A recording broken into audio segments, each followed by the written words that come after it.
Doing this job for a while, now I've lived through some pretty dumb content moderation policies. We started rising in the height of the era of YouTube demonetization, where for some reason or another, never could quite figure out why, certain videos are simply deemed not suitable for advertisers. Usually they have the title Epstein in them. On the one hand, I do get it. On the other, as I've told them directly, you're kind of incentivizing people who do cover the news to not cover controversial topics. Luckily for us, we have a premium subscription program, but many people are not so lucky.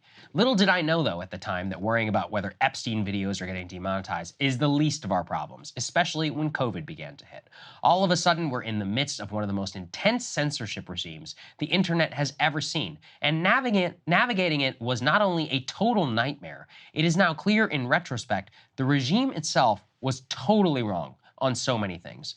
The most obvious is lab leak hypothesis, several content creators banned from various social media websites, but I remember many other ones that probably memory hold. Sky News Australia YouTube channel, that was banned for questioning the effectiveness of masks and lockdowns because they broke COVID misinformation rules, or when doctors were testifying before Congress about the efficacy of treatments, or even those at the time that were discussing claims around the COVID vaccine. It is pretty clear now that allowing questions to surface was correct. In many cases, allowing dissenting views to the medical establishment would have provided Americans, and really everyone, with proper understandings of medical guidelines. The problem is it would have made people less compliant. We simply can't have that, can we? In fact, COVID really proved, once and for all, that trying to navigate any sense of what is true and what is not medically in the sense of a fraught situation like a pandemic is nearly impossible. The only way to know is to see results in the real world at scale and then adjust accordingly, allowing all kinds of debates, seeing who was right and who was wrong. Unfortunately, many people are now learning the opposite lesson. They think the censorship regime under COVID not only worked, but is now a model for the future. That is very evident in some policies YouTube announced yesterday. Let's actually dig in. YouTube writes that going forward, it will streamline all medical misinformation guidelines into three categories: prevention, treatment, and denial. These apply to any specific health condition, treatment, or substance where content, quote, contradicts local health authorities or the World Health Organization.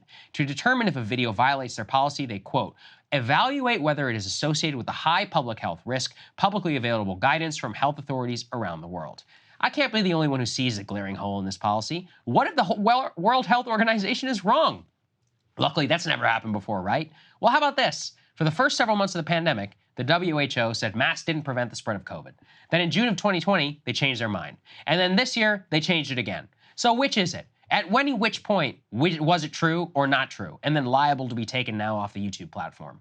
The last few years have been extraordinary in the context of what we really know and don't know. For years, for example, they told us depression was a chemical imbalance, that they had the proof. That's why you have to take this multi-billion-dollar SSRI drug, a treatment regimen still recommended by the WHO. And yet, what did we learn? A large meta-study showed the chemical imbalance thesis is likely bunk for depression. SSRIs, they do kind of work, but we don't really know why. And that's a myriad of other treatments, though, that may actually be far more beneficial because they have no side effects. Or who can forget the bombshell study around Alzheimer's, where Central Study, which guided research for 16 straight years, may have been straight up fabricated. Or recall one of my more recent monologues about mammograms, and it showed that much of our medical guidance, including from the WHO, even in the prevention realm, is really not that well thought out, and that a rigorous debate around recommendations, especially when money is involved, is vital and essential.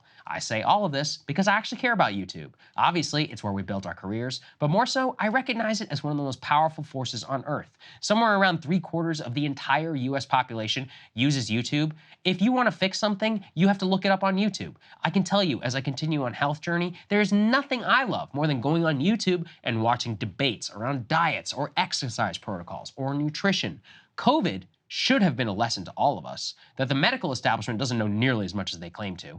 And it should have been a lesson to the censors. The regime really doesn't work. Instead, they have decided to expand it, further showing us that what was promised as a temporary measure has simply become a new normal. And this will make getting good information only harder in the years to come as we navigate who the hell knows what comes next in our public health discourse. I only know that things today are not that different from the way that things have always been. Free and open debate is always better than the alternative. I thought it was crazy, Crystal, that they basically... Hey guys, obviously I had a lot of thoughts on what Saagar had to say there. So if you want to see my thoughts on this monologue and every other Saagar monologue, make sure you subscribe at breakingpoints.com.